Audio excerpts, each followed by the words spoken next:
আসসালামু আলাইকুম। দেখেন আমি কোথায় দাঁড়িয়ে আছি, ধনবাড়ি ঈদগাহ মাঠ। ঈদগাহ মাঠের অবস্থা দেখেন। এটাকে দেখে কখনো মনে হবে না যে এটা ধনবাড়ি ঈদগাহ মাঠ। দেখেন অবস্থা, চতুর্দিকে পানি আর পানি। মনে হয় এটা পুকুর, ছোটোখাটো একটা পুকুর, কিন্তু দেখা যাচ্ছে অনেক বিশাল পুকুর এখানে। দেখেন পানি আর পানি, চতুর্দিকে পানি, চতুর্দিকে পানি। দেখেন পানি আর পানি,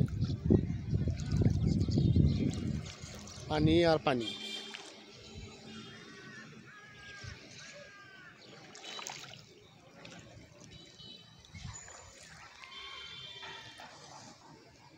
ধনবাড়ি ঐতিহ্যবাহী ঈদগাহ মাঠ, তার ভিতরে দেখেন কি অবস্থা, পানির কি অবস্থা।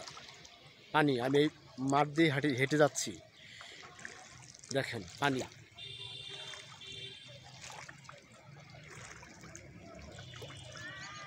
এটা বোধহয় কারো নজরে বোধহয় আসে না যে ঈদগাহ মাঠে কেন পানি জমে।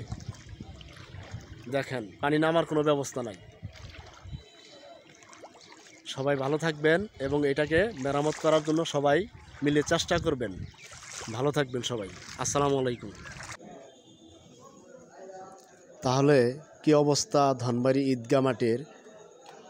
আমরা সবাই কাছে আশা করব যেন দ্রুত ঈদগাহ মাঠের সংস্কার কাজটি করে ফেলেন এবং এই ঈদগাহ মাঠের পানি যেন বের হয়ে যায়, সেই আকুল আবেদন সবার প্রতি।